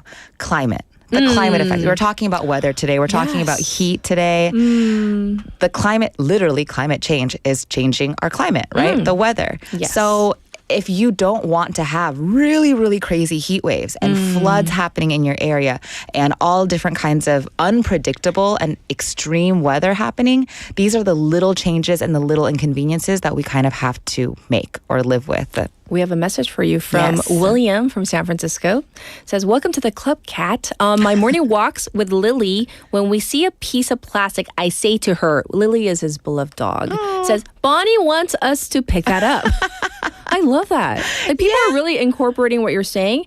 And we have multiple people. So William says he uses a bamboo straw. Oh, that's wonderful. And then Haley uses a silicone straw. And Tudung님's saying he's going to have to, or they're going to have to bust out their stainless straw once again. Yes. So people are listening to what you're saying. Yeah, and that's all it's about is I know a lot of people say it's just one thing. It's just one straw. It's just one straw.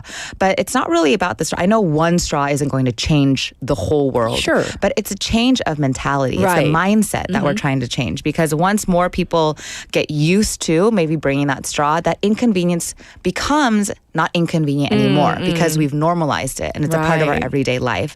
So that's the big picture message I want to send here because obviously people have power. This big time cafe, they changed this rule because enough people complained that the paper straws were inconvenient. But people have that power, whether to make a good change or a not so great change, but we still have the power to do that. So if we just kind of continuously can stay on, you know, the right path and make these little changes, we can make big changes in big consumer markets, especially at the cafes. And so the thing is this. So we know in our heads by now, we know in our hearts, are we ready to like make those sacrifices is the question. Yes, that's what I want. The question I want to ask, you know, especially the waivers out there listening. Yes. Are you guys ready to make these little sacrifices, these little changes? Right. Because it will be inconvenient. You know, I know I do it all the time. Sometimes I forget my cup. Sometimes I don't get a coffee because I forget a cup and I don't have another option. Oh, we're not the only ones? Yeah. I feel so much better. But I know everybody can't do that, but it's the little steps, right? Yes. As long as we're kind of aware that we're doing it, because at this point we're reaching a breaking point with the climate, and I know everybody has something. I wanted to ask people: is there something that you want to give up, but you just can't figure out how to? Like it's so inconvenient for you because I have friends that I won't. Don't out them. Here. I'm Don't not out gonna out you. But they love their sparkling water. And they say that the one that comes in the plastic bottle tastes the best. So they can't make the switch. Okay. Even though there are canned ones. And I know there's a machine that you can have at your house that makes soda water for you. Yes. But they can't make the switch because it tastes so much better. So that one, I was like, oh, this is difficult because then you're really sacrificing something that you really want. And there isn't another substitute for it. Yeah. But you know, can we do it? Are you guys willing to do it? Umberto says, I'll go strawless. Mouth to cup. How about that?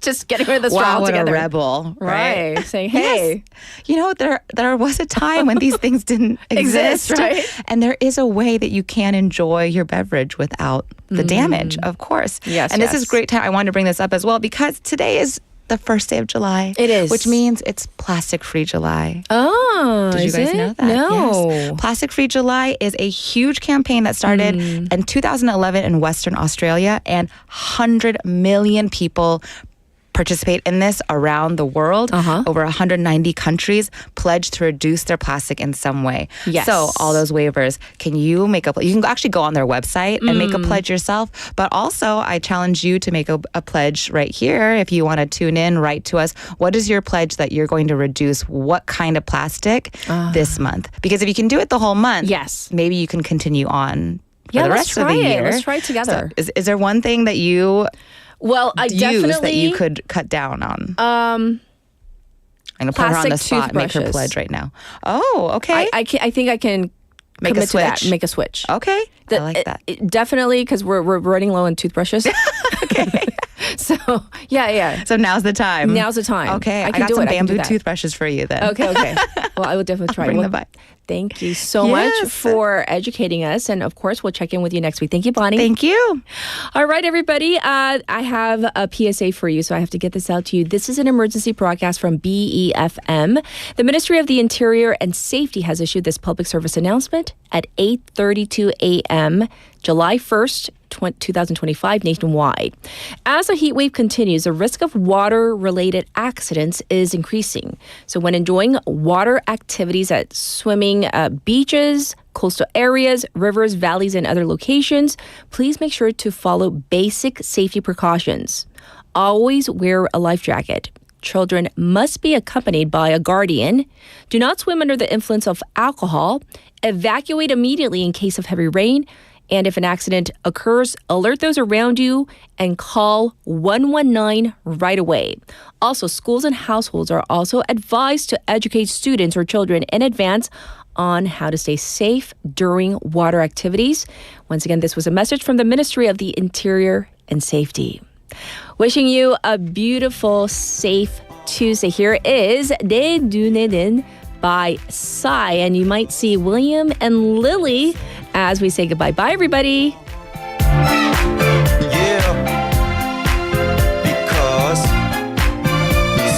당신은 너무나 섹시해 쳐다보지 마 창피해 나풀거리는 단발머리에 향기에 난 취해 가시도 진장미 같지 않 칼져 보이는 아가씨 피부는 우유빛이고 하늘거리는 옷은 비치고 미치고 이건 운명의 장난치리고 내 필이고 어쩜 이리도 아름답냐 너 사람 맞냐 보일 듯 말 듯 잡힐 듯 말 듯 아침 미술 먹은 사슴의 눈망울처럼 아주 촉촉해 내 눈에는 그대가 천사로 보여 내 눈에는 기쁨의 눈물이 고여 내 눈에는 모든 게 아름다워요 내 눈에는 너밖에 안 보여 향기로운 몸짓에 신비로운 눈빛에 간지러운 손짓에 너의 웃음소리에 너의 목소리에 너의 콧소리에 난 반해버렸네 향수를 쓰지 않아 샴푸 냄새 하나 양주를 먹지 않아 감수성 그 하나로 넌 독특해 난 어떡해 보면 볼수록 붉은 내 기름을 들이붓네 불타올라 달아올라 도레미파솔라 도도해 보여 똑똑해 보여 무뚝뚝해 보여 하지만 화끈해 보여 몹시 맵시나고 섹시한 아가씨 보일 듯 말 듯 잡힐 듯 말 듯 아침 미술 먹은 사슴의 눈망울처럼 아주 촉촉해 내 눈에는